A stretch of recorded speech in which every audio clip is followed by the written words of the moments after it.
நான் ரீசெண்டா இப்ப நானோபிளாஸ்ட் ஹேர் ட்ரீட்மெண்ட் பண்ணியிருந்தேன்னு சொன்னேன். அதில நெறைய பேர் கமெண்ட்ல சில டவுட்ஸ் வந்து கேட்டிருந்தீங்க. அதனால தான் ஆஃப்டர் வாஷ் வந்து எப்படி இருக்கு, நான் எப்படி மெயின்டெயின் பண்றேன் அப்படிங்கிறத இந்த வீடியோல ஷேர் பண்ணியிருக்கேன். என்னோட ஹேர் ரொம்ப கர்லியா இருக்கும். நான் 3 தடவைக்கு மேல வந்து ஸ்மூத்தனிங் பண்ணிட்டேன். இன்னும் ஃப்ரீக்வென்ட்டா பண்ணிட்டே இருந்தோம்னாக்கா கம்ப்ளீட்டா ஹேர் வந்து குவாலிட்டியே இல்லாம போயிடும். அதனால நான் இப்ப ரீசெண்டா வேற என்ன ஹேர் ட்ரீட்மெண்ட் இருக்கு அப்படின்னு சொல்லிட்டு ஒரு 2 இயர்ஸ் வந்து நான் என்னோட ஹேருக்கு பிரேக் விட்டிருந்தேன். ஸோ நெறைய பேர் என்கிட்ட சஜெஸ்ட் பண்ணது போட்டாக்ஸ் வந்து பண்ணிக்கோங்க அப்படின்னு சொல்லியிருந்தாங்க. நான் பார்லரில் போய் கேட்டிருந்தப்ப மைக்ரோபிளாஸ்ட், போட்டாக்ஸ் அண்ட் நானோபிளாஸ்ட் அப்படின்னு சொல்லி இருக்குன்னாங்க.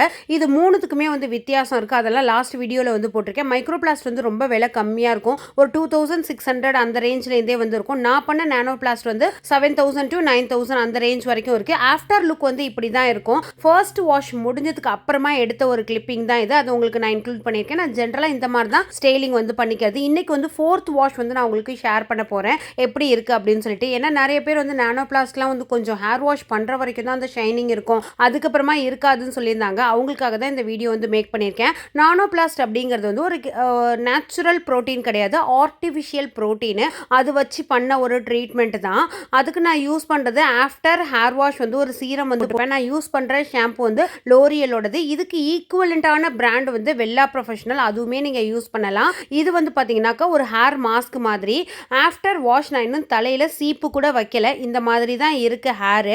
என்னோட வெர்ஜின் ஹேர் வந்து ரொம்ப ஷைனிங்காக இருக்கும். ஆல்ரெடி ஸ்மூத்தனிங் பண்ண ஹேர் வந்து கொஞ்சம் லைட்டாக ஒரு ட்ரையாக இருக்கும். பட் வந்து ஷைனிங்லாம் கண்டிப்பாக வந்து இருக்கும். இப்போ உங்களுக்கு கோம் பண்ணிவிட்டு நான் ஜென்ரலாக என்ன வந்து ஹேர் ஸ்டைலிங் பண்ணிப்பேன் அப்படிங்கிறத வந்து காமிக்கிறேன். போட்டாக்ஸ்லாம் ஒரு 60 தடவை நீங்கள் தலை குளிச்சிங்க அப்படின்னாக்கா உங்களோட ரியல் ஹேர் வந்துடும் அப்படின்னாங்க. மைக்ரோ பிளாஸ்டிக் கேட்கவே வேண்டாம், 40 தடவை தான். இன்றைக்கி நான் பண்ணியிருக்கிற இந்த நானோ பிளாஸ்டிக் 80 வாஷ் வரைக்கும் உங்களுக்கு வந்து அது என்ன ஸ்டைலிங் பண்ணமோ அதே ஹேர் அதே லுக்கில் வந்து இருக்கும். ஸோ இந்த மாதிரி ஸ்டைலாகவும் நீங்கள் வந்து போட்டுக்கலாம். நான் எப்போதுமே கொஞ்சம் வந்து கிளிப்ஸ் வந்து போட்டுக்குவேன். இது கிட்டத்தட்ட நானோபிளாஸ்ட் 60 வாஷ் அப்படிங்கிறப்ப உங்களுக்கு வந்து ஒரு 9 மாதம் வரைக்கும் இந்த ஸ்டைல் வந்து இருக்கும். ப்ளஸ் புதுசாக வளர்கிற ஹேர், அந்த பேபி ஹேர் மட்டும் நம்மளோட ரியல் ஹேர் வந்து வளரும்.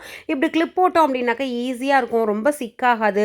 ஒரு நாளைக்கு 2 தடவை வந்து ஒரு சீப்பு மட்டும் வச்சுட்டு நிறைய இந்த சிக்கும் ஆகாத மாதிரி நீங்கள் சீவி விட்டீங்கன்னாலே போதும். ஸோ இதில் ஒரு சிங்கிள் அயன் தான் வரும். இன்னொன்று வந்து அந்த ப்ராசஸ் பண்ணுறப்பயுமே எனக்கு ஹேர் ஃபாலிங் வந்து ரொம்ப இல்லை. ஹேருமே நல்லா சாஃப்டாக இருக்குது. ஜென்ரலாக வந்து பேக் சைடு லுக் வந்து இப்படி தான் இருக்குது.